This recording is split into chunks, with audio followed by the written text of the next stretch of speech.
Hi guys, I'm Kuo, a freelance illustrator. Welcome to this first video of the channel where I'll be showing some basic torso constructions that are more based on gestures and rhythms. So for now, not so much boxes and cylinders. And also, despite me saying gestural, I'm going to try to draw very slowly, just to be more aware of what I'm doing and not rushing through sloppy drawings. The main idea here is to take some of the most popular and useful lines in gesture drawings and use them as a starting kit for constructing the figure. We'll take this fixed set of lines to different poses and see how they wrap and warp and allow us to keep track of the complicated anatomy in a simpler way. It might seem strict, but as you'll see, the actual application is quite loose and everybody kind of applied them differently. A shout out to Frank Riley for popularizing this method. Definitely check out their social media pages. The first line here is the head. Make a simple circle or loomis head.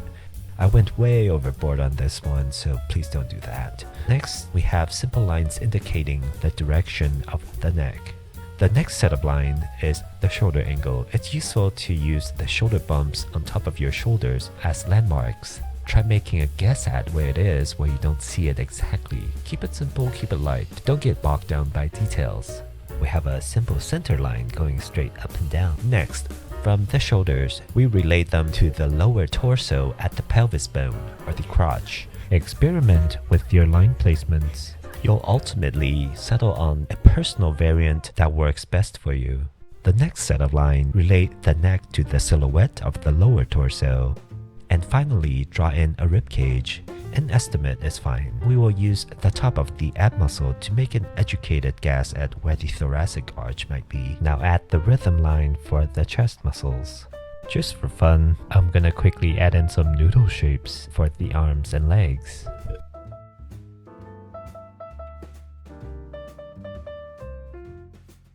And with that, we'll now look at how some of the basic anatomy fit on top of the grid we just made. A couple of things that are worth pointing out are that the trap muscle and the lat muscles are from the back but are visible in the front quite often. Second, the pectoralis muscle, despite being a chest muscle, its connection extends to the outside of the arm, as its major function is actually controlling the upper arm. In order to make your chest muscle bounce, you actually have to squeeze your arm against your torso. Try to observe the proper overlapping relations. The forms in front will interrupt the lines behind it. In any figure, there will be tons of these little overlaps.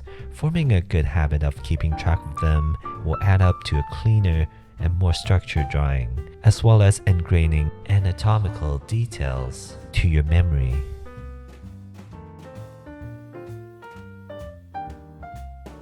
And now we will look at a slightly turned torso. We will also be practicing how to navigate from point to point on the figure efficiently using rough angle estimates. Start with a simple head. From the bottom of the neck, make an angle for the shoulder lines.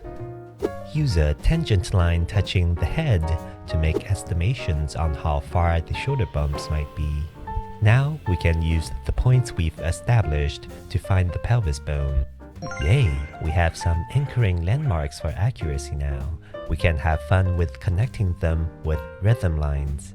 Limit your line choices to straights, curves, and S-curves at the most. This will force us to simplify our drawings down to the essentials.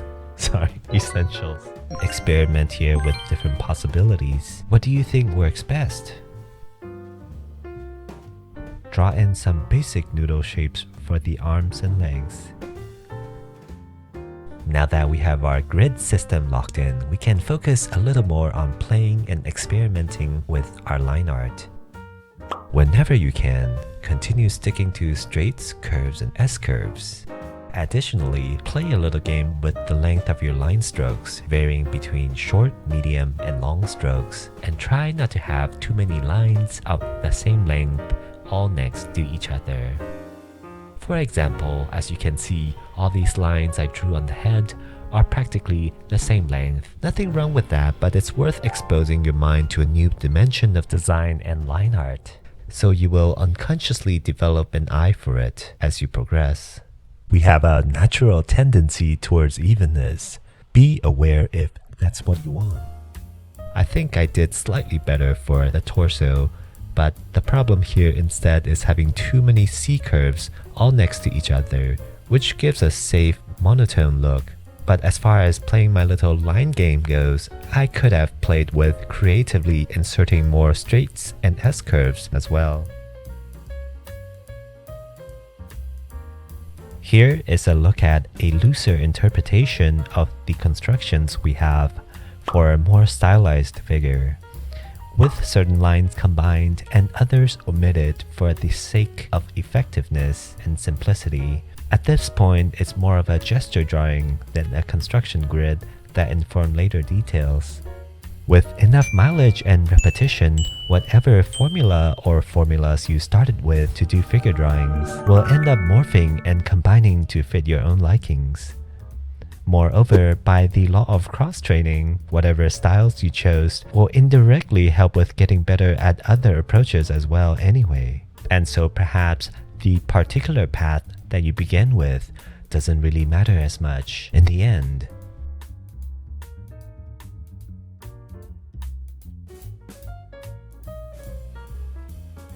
In this video, we looked at an update to the stick figure. We looked at some line art tips to try out. First, drawing things slowly and cleanly and not rush. Use straights, curves, and S-curves. Observe proper overlaps. And a design minigame with a stroke length. And finally, we discussed the landscape of different drawing approaches. I'll try to finish the rest of the figure in another video, but meanwhile, here is some homework. Pick 4 of the following models and draw them using simple constructions. Leave a critique of this video or something you learned in the comment section. Thanks for watching. Now go draw a million drawings.